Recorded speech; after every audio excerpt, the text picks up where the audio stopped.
applause for him for being here today. We're so grateful.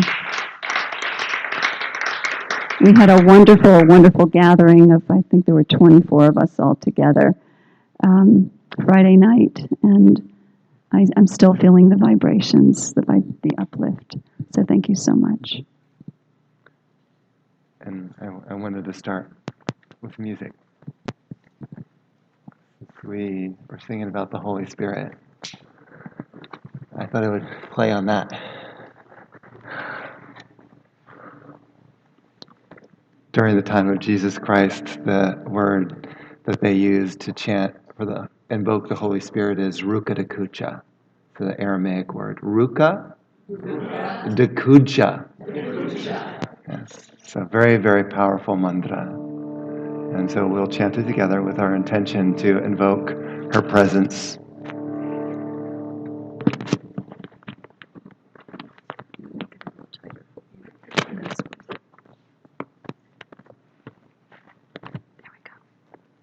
In the room. Please sing with me. Ruka de kucha, ruka de kucha, ruka de kucha, ruka de kucha, ruka de kucha, ruka de kucha, ruka de kucha, ruka de kucha, ruka de kucha, ruka de kucha, ruka de kucha, ruka de kucha, ruka de kucha, ruka de kucha, ruka de kucha, ruka de kucha, ruka de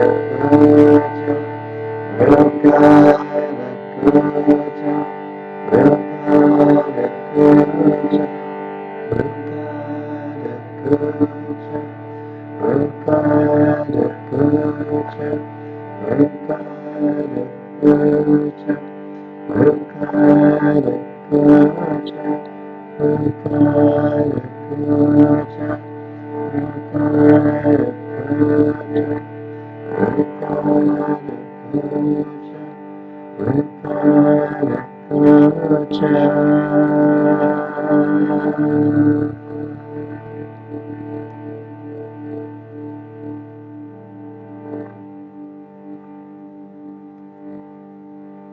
We take in 3 deep breaths, breathing in the light of the Holy Spirit.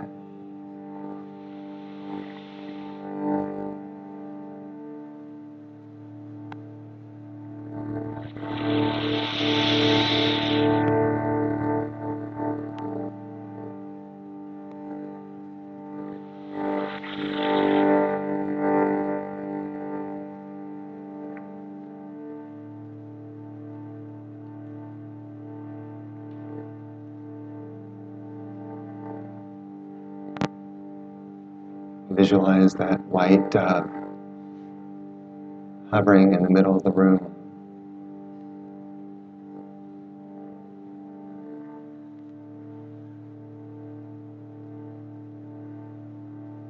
her celestial light filling the space.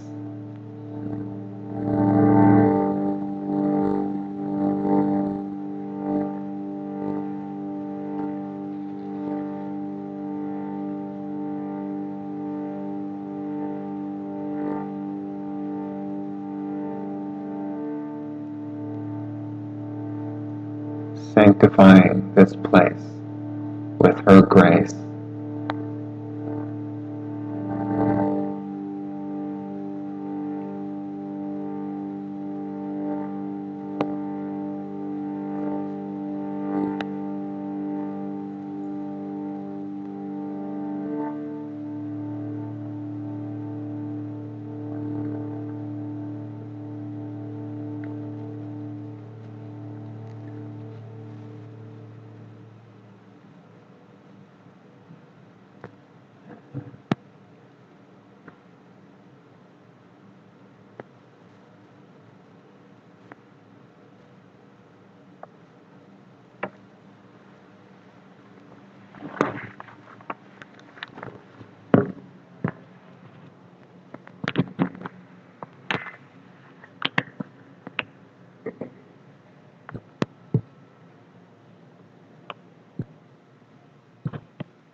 So, welcome and namaste.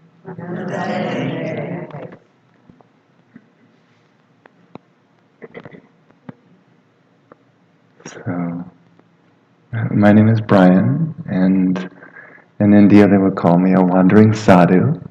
I travel the United States, Canada, and Mexico, sharing spiritual presence. And I'll step away from that microphone.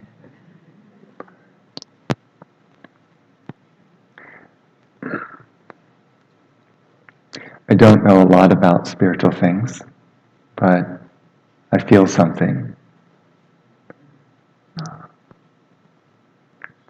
I kind of describe it as an internal sun that's sort of constantly beaming in all circumstances. Feeding the goats, the chickens, the bunnies, whatever the situation. The sunlight is everywhere. I often define it as the sunlit path, and a path of illumination. I might just hold it like this. This light is everywhere. It's infinite. And yet, why don't we all feel it then? Why aren't we all sort of radiantly happy all the time? It seems like some people are plugged into that light and some people are kind of unplugged. They're missing it. Why is that? The light of God everywhere, in everything and everyone, constantly shining like a sun. So the spiritual path is a path of awakening to that knowing, that direct experience of the light. Because what's the point of knowing it philosophically when you don't experience it inside? And not just when I have a great meditation. I'm talking about constantly bathing in this light. And it's interesting, when you really get in touch with that light, it becomes sort of a permanent illumination inside you. Others will be impacted just by your mere presence. Wherever you walk, people will experience that sunlight, that illumination. People will change around you, transform, transmute, and everything changes in this spiritual light. Your body starts to glow. People may think you're using a special lotion cream or something for your skin. Your thoughts become illuminated. You have happy thoughts all the time. You always see the silver lining in every situation. So it's hard to get down in that mental, we'll say, that ability, if you want to say it that way. But all the thoughts are just so sweet and lovely. Everything just seems so perfect. And that's kind of difficult to grasp for most people, because when they look at the outside world, they think, well, this is a miserable world. It's not so happy. But according to your senses and your programming, yes, it might seem like a big problematic world. But this is about creating your own world within. You create the world that you live in. So some people born into this world are living in hell. Their mind is seeing negativity everywhere. Thus, that is the world that they live in. They call that hell. And then some people born into this world, seeing the love and joy and peace everywhere. And nothing is out of place. Everything is perfect as it is. Do you see the world of difference? A hell in this world or a heaven. Either way, you choose. And I would say our greatest gift is the choice. Yeah? What do you want? What kind of life do you want to live? The foundation of everything in your life is your spirituality. Everything stems from that. If you don't have God, your life will be dry, desolate. You know, in a way, it's kind of like a person living in the body and the mind is living in a shell of conditioning, of what society has taught me about what's good and bad, what's nice and what's not nice and all that, living in a shell. Those beings that are in communion with the soul are living somewhere else. They are not inside the body and the mind. It is another dimension. That's when the real life begins. The real fulfillment begins with this communion with the soul. That's the path of enlightenment, to find that soul. Now, again, why wouldn't then everyone be enlightened? If it's that fantastic, everyone should be choosing that, you would think.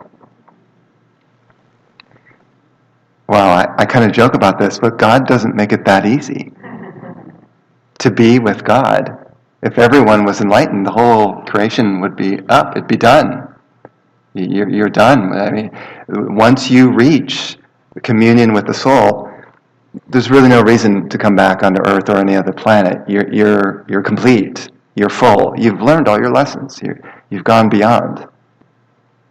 So, how I kind of look at it as the one supreme power decides, wouldn't it be fun to divide myself into many different entities and play this huge play all across the universe? Wouldn't that be fun? So many different ways of looking at the world. Wouldn't that be fun? And on top of it, I'm going to purposely forget myself.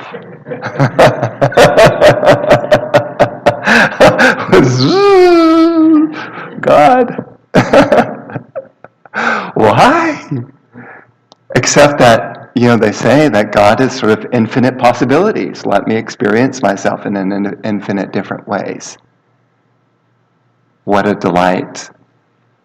So we get to choose darkness or light. And that's why there are so many characters on this planet. From really hellish realms to really heaven realms. Because everyone has the free will. Beautiful. Because if God was sort of like a soldier who said, you must stay in line and be good and do good, how boring would that be? We want the spice of life. That's what I was talking about. The Indians that love the spice. We want spicy life. It's very exciting to have emotions, isn't it? Up and down every day.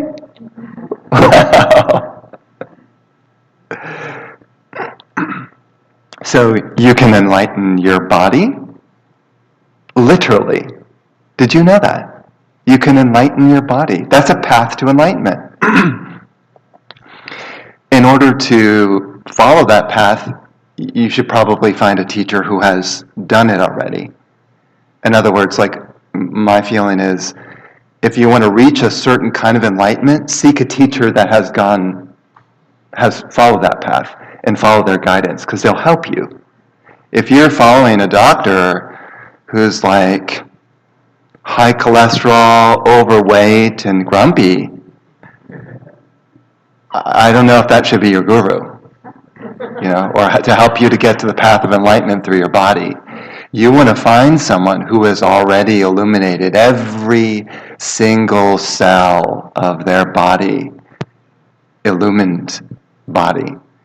And this is why, I light the candle for Swami Purna, a very rare being who followed that path of illuminating all the cells of the body. So, when you see him, it's like you're not quite sure whether he's there or not.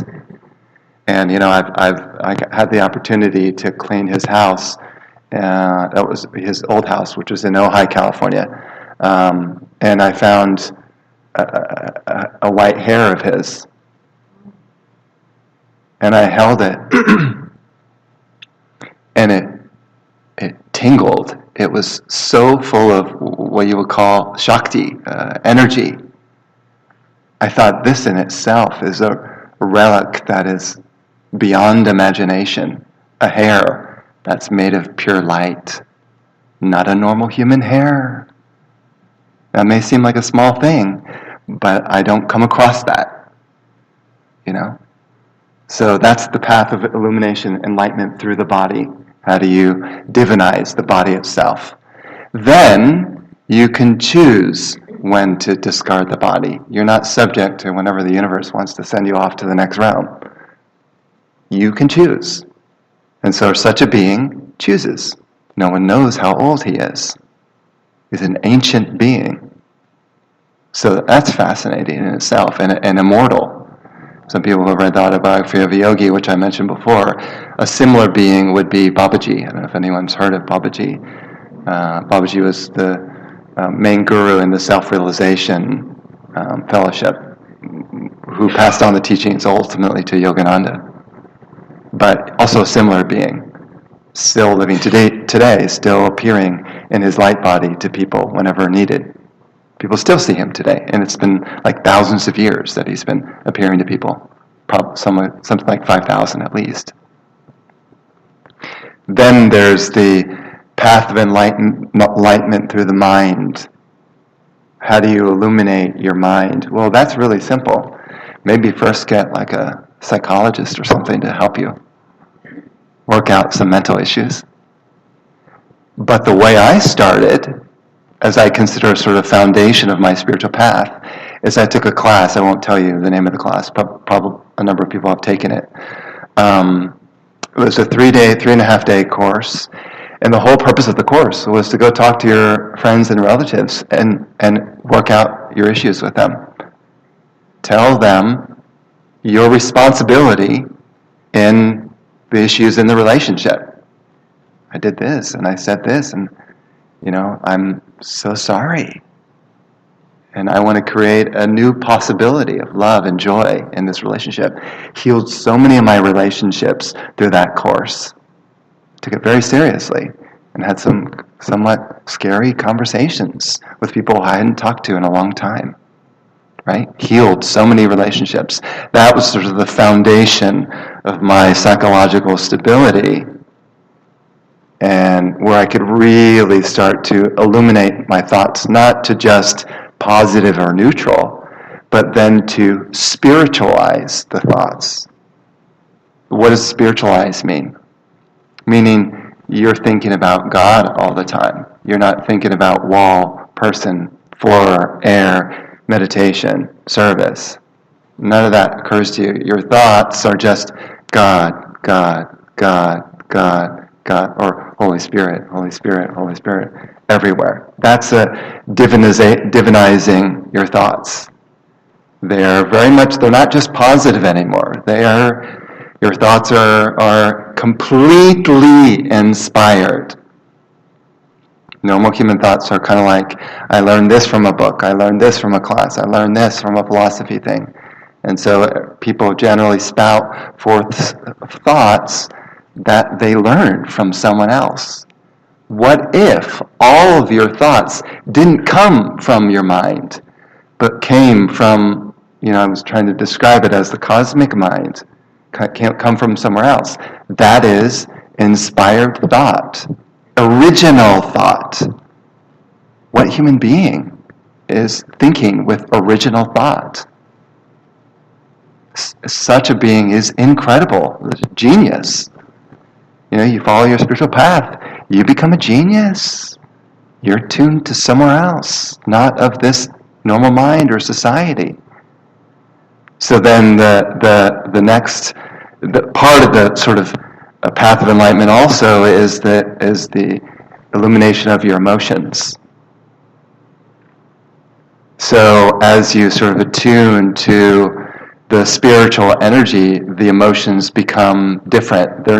You no longer can feel depression or worry or anger or rage or despair or loneliness. Those emotions don't come up for you anymore. All of your emotions are begin to align with the highest principles of, as I was describing before, sweetness and joy, peace, kindness, care, compassion. Every single emotion is aligned with those. No more negativity. You burn off the seeds of anger itself. Gone. Could you imagine? No one can upset you anymore. Being around such a being, so nourishing. And then the next sort of stage of enlightenment is the illumination of your intellect. So this is the ability to contemplate divine topics. And not just think about them or read about them, because anyone can read a book and think, that's an interesting, God is everywhere. How is that possible? And start to really think, that's a good start. But I'm saying naturally, your intellect is kind of into these other higher realms where you're constantly contemplating the nature of divinity, and it's sending you into higher and higher and higher states of consciousness. So high that you're not even sure whether you're here or not. So that's a transformed intellect. They call it buddhi. Buddhi is the intellect. So Buddha is an enlightened intellect, a being whose depth of consciousness is so you won't be able to get it with a human mind. And so then, when you reach the utmost ends of the intellect, and you've contemplated God to the most extraordinary degree, we're at sort of at the highest evolution of human consciousness, then there's one more step. And it is the realization of the self or the soul. It's beyond the intellect itself, beyond emotion, beyond body. It is the source from whence all of existence came, the soul. And I described it the other night as the Atma. That's the final. But before all that, you have to work on all these things to get ready.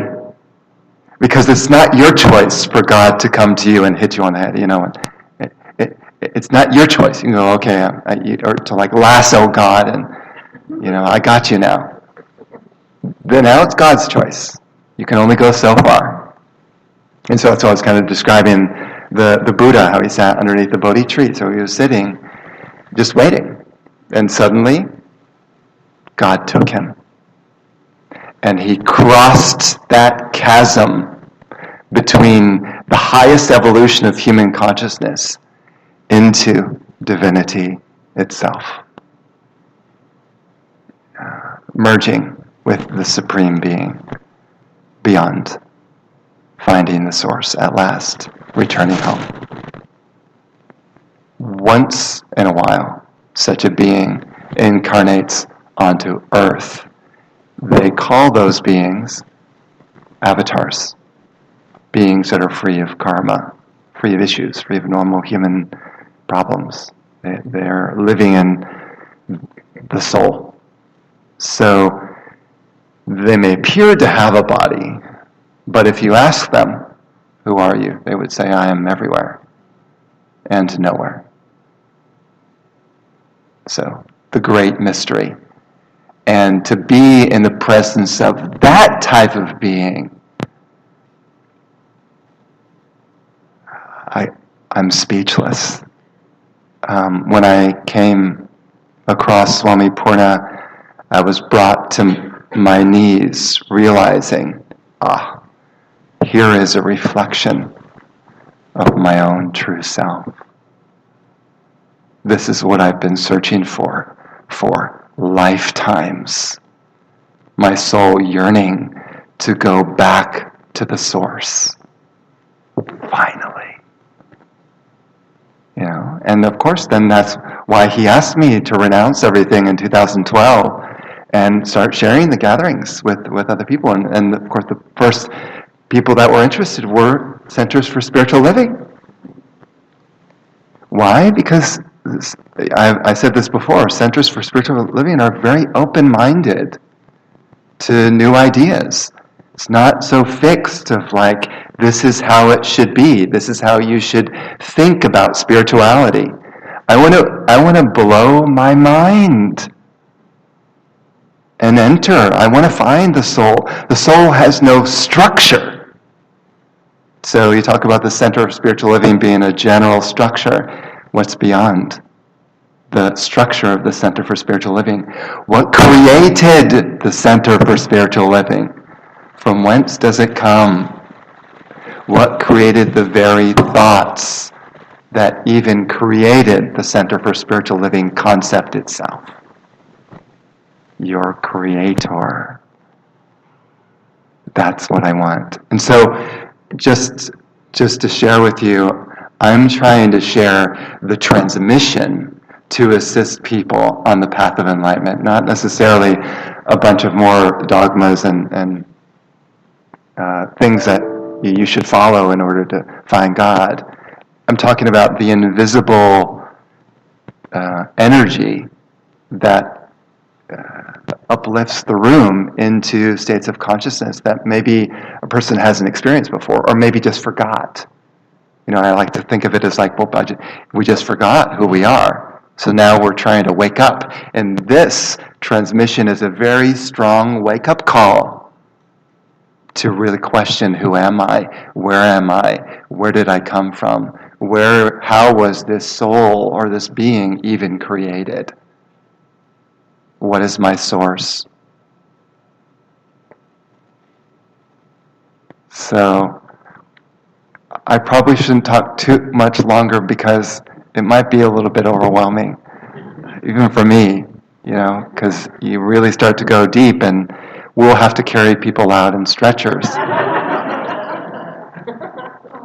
So I just wanted to thank Reverend Kathleen for inviting me to speak and share, and I really hope to come back again. I just love this area so much. It's so full of life, it's so green. I mean, the church is in the middle of nowhere. Even that's kind of extraordinary in itself, So thank you for having me, and namaste.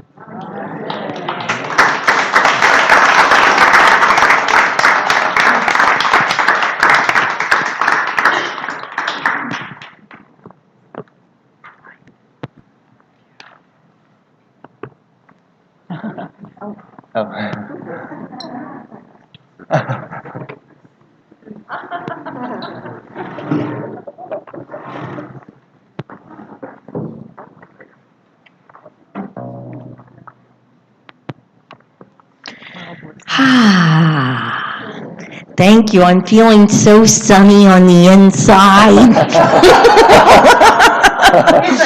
Yeah. Thank you, Brian. Thank you so much for your sharing. And it is nourishing. You used the word nourishing. Thank you. Thank you. That was awesome. And now, appropriately, it's time to reflect on all the blessings we receive from this amazing community and all our wonderful speakers that come, and Reverend Kathleen, and our music ministry, our youth ministry. I mean, we're just so blessed. And it's time for, let your appreciation flow as offerings, as love offerings, expanding your abundance consciousness as we co-create a world that works for all. We accept donations through the PayPal button on our website by check or cash. And those of you like me that do automatic payments or PayPal, please bless the basket with your hand.